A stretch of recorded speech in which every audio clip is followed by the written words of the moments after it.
అదాని కాళ్ళు పట్టుకుండు చీకట్లో కోయినీరు హోటల్కి వెళ్ళి 4 గంటలు అదాని కాళ్ళు పట్టుకోలేదా? అదాని గజదంగాని ఇప్పుడు తెలిసిందా? అదానిని కేసీఆర్ తెలంగాణలో అడుగుపెట్టనీయలే. నేషనల్ హైవే ప్రాజెక్టులు రాష్ట్ర ప్రభుత్వం ఇస్తుందా? మైక్రోసాఫ్ట్ 31,000 కోట్లతో పెట్టుబడులు తెస్తే అవి అదాని డేటా సెంటర్లని చెప్తున్నాడు. చిట్టినాయుడుకు చిప్పు దొబ్బిందని చెప్పేసి నిన్న కేటీఆర్ ప్రెస్ మీట్ పెట్టి మాట్లాడిండు. నిజంగా కూడా ఆయన నిన్న చాలా అంశాలు మాట్లాడిండు.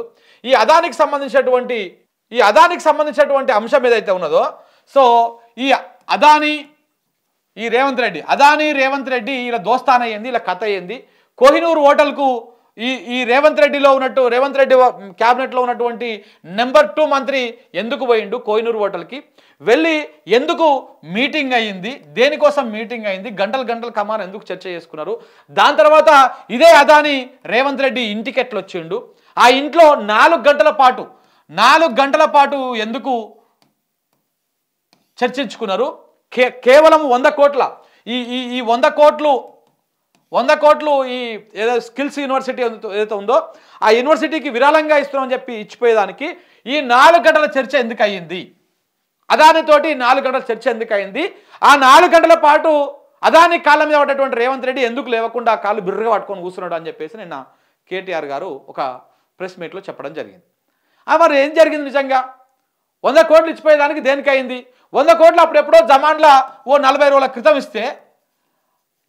క్రితం ఇస్తే అప్పటి నుంచి ఇప్పటిదాకా ఈ 100 కోట్లను ఎందుకు ఇంకా ఆయన ప్రభుత్వ ఖాతాలోకి ఎందుకు మళ్లించుకోలే? డబ్బులని దేనికోసం మళ్లించుకోలే? ఎంత డ్రామా ఏంది? అంత దేనికోసం ఈ కథ కహాని అంతా ఎందుకోసం నడుస్తూ ఉన్నది? 100 కోట్లు ఇస్తున్నామని చెప్పేసి లెటర్ ఆయన ఇచ్చినట్టు నువ్వు తీసుకున్నట్టు ఫోటోలు దిగిరు, ప్రపంచానికి విడుదల చేసిరు. అదాని అవినీతి పరుడని, అదాని గజ దొంగ అని, అదాని అక్రమార్కుడని, ఈ దేశ సంపదను దోసుకుంటాడని మొన్నటిదాకా తెలవలేదా? మొన్న రాహుల్ గాంధీ ప్రెస్ మీట్ పెట్టిదాకా తెలవలేదా?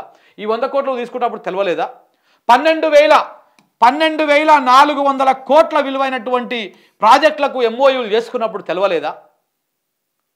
అదాని దొంగ అని, అదాని లంగ అని, అదాని అక్రమార్కుడు, అవినీతి పరుడు, గజ దొంగ, దేశాన్ని దోసుకుంటున్నటువంటి దొంగ అని నీ రాహుల్ గాంధీ అన్నటువంటి మాటలు నిన్ననే అన్నడా, మొన్ననే అన్నడా?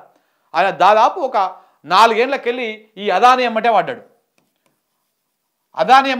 అదాని మోదీ దొండు ఒక్కటే అని చెప్పేసి వీడియోలు కూడా చేసిండు. స్టూడియోలో ఉండి వీడియోలు కూడా చేసిండు. కావాలంటే మీకు ఇస్తాం, మేము బొచ్చడు ఉన్నాయి.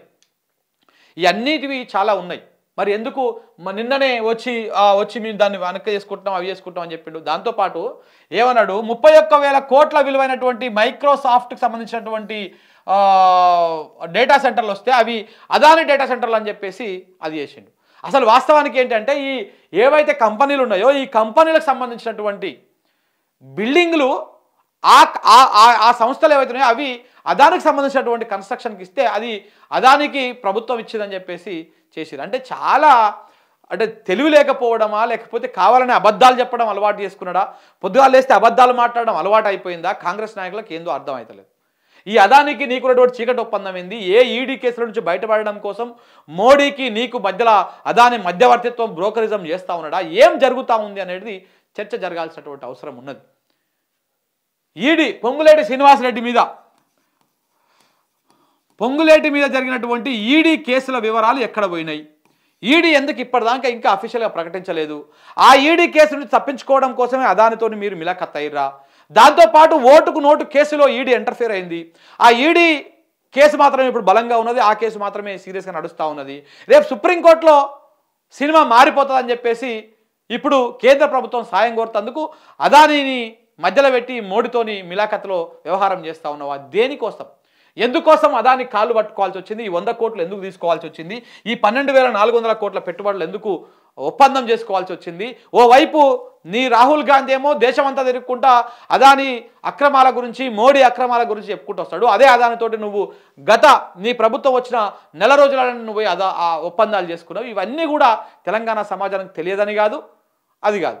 నువ్వు ఇలా 100 కోట్లు తిరిగి ఇచ్చేయడానికి సరిపోదు కదా. ఈ 12,400 కోట్ల పెట్టుబడులకు పెట్టుకున్నటువంటి ఎంఓయూలు కూడా రద్దు చేసుకోవాలి. కెన్యా రద్దు చేసుకున్నది, అమెరికా దాని మీద సీరియస్గా కేసు పెట్టింది, బంగ్లాదేశ్ కూడా చిన్న దేశం, బంగ్లాదేశ్ కూడా వాళ్ళు కూడా ఈ అదాని ఏదో కథ నడుస్తూ ఉంది, మేము దాని మీద రివ్యూ చేస్తామని వాళ్ళు చెప్తా ఉన్నారు. సో ఇట్లా అంతా నడుస్తూ ఉంటే మరి మీరు ఈ 12,400 కోట్ల ఎంఓయూలను ఎప్పుడు రద్దు చేసుకుంటారు? అవి రద్దు చేసుకుంటే అదాని ఇచ్చినటువంటి ఈ సంచుల వ్యవహారం మొత్తం బయటకు వస్తుంది, మొత్తం ఆగమవుతుంది. సో మోడీకి కోపం వస్తుంది, తీసుకుపోయి బొక్కలేస్తారని చెప్పేసి భయపడతా ఉన్నవా? ఏం జరగబోతా ఉంది? అసలు అదానికి మీకున్నటువంటి దోస్తానం ఏంటి అనేది చర్చ బయట పెట్టాల్సినటువంటి అవసరం ఉంది. దాని మీద వాస్తవాలు తెలుసుకోవాల్సినటువంటి అవసరం ఉంది. 100% రేవంత్ రెడ్డి అదాని మిలాఖత్లో ఉన్నది మాత్రం క్లియర్గా అర్థమైపోతా ఉంది. లేకపోతే 100 కోట్ల వెనక్కి ఇచ్చేసి 12,400 కోట్ల లెక్క ఎందుకు చెప్పడు? దాని గురించి కూడా మాట్లాడాలి కదా. ఓవైపు ఏమో మొత్తము ఏంది అమెరికాలో కేసు అయింది కూడా ప్రాజెక్టులు అప్పచెప్పడం కోసమే ఈ లంచాలు ఇచ్చేసి ఇది చేస్తున్నాడనేమో ఒకవైపు కేసు అవుతుంది, నువ్వేమో ఈ విధంగా చేసుకొని ఇది నడిపిస్తూ ఉన్నావు. ఇది దీనికి సంబంధించినటువంటి వార్త, దానికి సంబంధించినటువంటి అంశం ఇది.